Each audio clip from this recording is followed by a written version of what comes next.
अस्सलाम वालेकुम। बार दिगर मेरे हाथ में हमारे माशरे की दर्द भरी दास्तानों में से एक दास्तान है जिसको सुनने के बाद आपके जहनों में दर्द के बंद दरीचे खुल जाएंगे। और इस तहरीर को पढ़ने के बाद जो इस तहरीर का उन्वान में शेर बनाना चाहता हूँ वो शायद यही होना चाहिए कि तलाक दे तो रहे हो बड़े गुरूर व कहर के साथ, मेरा शबाब भी लौटा दो मेरे महर के साथ। तहरीर कुछ यूं है। जहर लगती थी मुझे आपा की सिलाई मशीन, आपा, बरामदा और सिलाई मशीन। जब से होश संभाला तीनों को इकट्ठे देखा। आपा मुझसे 10 साल बड़ी थी, हम 2 ही बहन भाई थे। बड़ी मोहब्बत से ब्याह कर ले जाने वाले ने तीसरे साल ही दूसरा ब्याह कर लिया, आपा को तलाक दे दी थी। अल्लाह की रजा में राजी चुपचाप लब सिए आपा वापस चली आई। अगले ही दिन अम्मा के जहेज की मशीन स्टोर से निकाली। सिलाई करूंगी, अब्बा पर बोझ नहीं बनना मुझे। कमली जानती नहीं थी कि तो वक्त की रोटी कहाँ भारी थी अब्बा पर। उनके सीने पर तो उसकी फूटी किस्मत की भारी सिल धर दी गई थी जो सांसों के आने जाने में रुकावट बनी रहती। और नतीजा फालिज की सूरत निकला। अब्बा की हालत का जिम्मेदार खुद को ठहराते आपा बरामदे में खामोश बैठी सिलाई का काम करती। अपनी चुप से जाने क्या दुख सुख करती रहती। यूं तो आंखों पर पलकों के घने पर्दे गिरे रहते, मगर कभी कभी आंख की आहो बका से घबरा कर अचानक एक नन्हा सा कतरा सिलाई मशीन पे आ गिरता। शायद वही था जो बखिए को अनमोल कर जाता और मामूली से कपड़े को खास, उतना खास जितनी आम मेरी आपा थी। देखते देखते सिलाई का काम बढ़ता गया। बरामदा छोटे से सिलाई स्कूल में बदला और आपा अब्बा का बेटा बन गई। बड़ी बड़ी बेगमात के कपड़े सिलाई के लिए आते, सबको आपा के हाथ की सिलाई चाहिए थी, कीमत चाहे कुछ भी हो। एक बार एक बेगम की तारीफ करने पर मैंने आपा की तरपाई करते हाथों से कमीज पकड़कर कहा, आपा दिखाओ तो सही, ऐसा क्या जादू है तुम्हारी सिलाई में। तरपाई थी कि उंगलियों ने रूह के पौरों से कमीज के दामन पर अलम लिखे थे। कतारदार कतार यूं टांके भरे थे ईंटों की दीवार हो जैसे। उस दीवार में मेरी आपा चुनवाई गई थी। उन टांकों को देखकर मेरा दिल डूबने लगा। उस रात मैंने पहली बार आपा के दुख को महसूस किया। मैं शायद बड़ा हो गया था।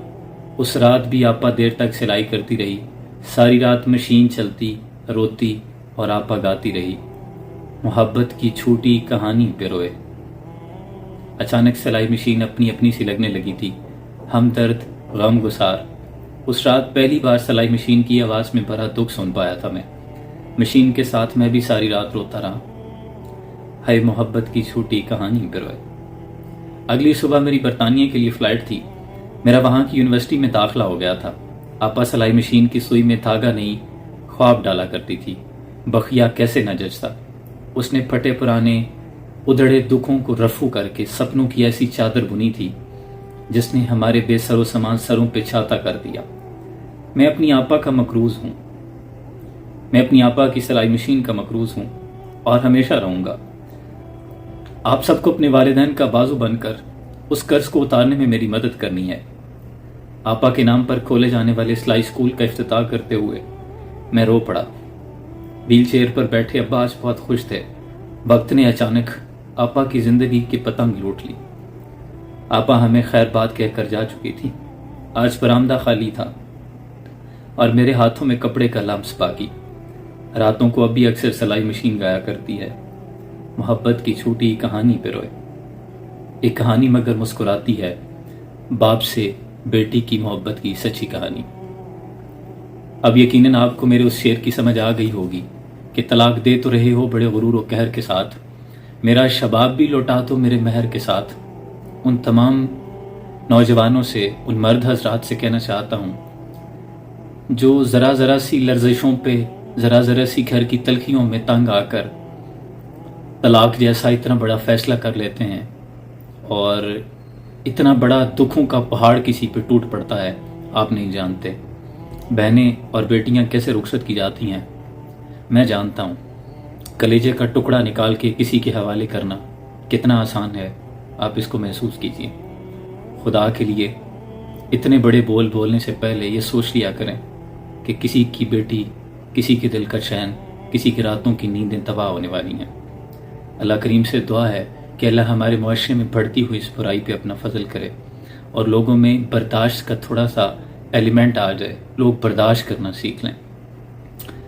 اللہ کے رسول صلی اللہ علیہ وسلم کی تعلیمات پر جائیں تو قربان جاؤں آپ خود رات کو جب گھر سے نکلتے تو ایک موقع پر نالین مبارک اپنے جوتے پکڑے ہوئے تھے. صحابہ نے پوچھا یا رسول اللہ یہ کیا ہے؟ تو آپ نے فرمایا میں اپنے کمرے سے اس طرح نکلا ہوں کہ کہیں جوتا پہننے سے میری عائشہ کی نیند نہ اکھڑ جائے.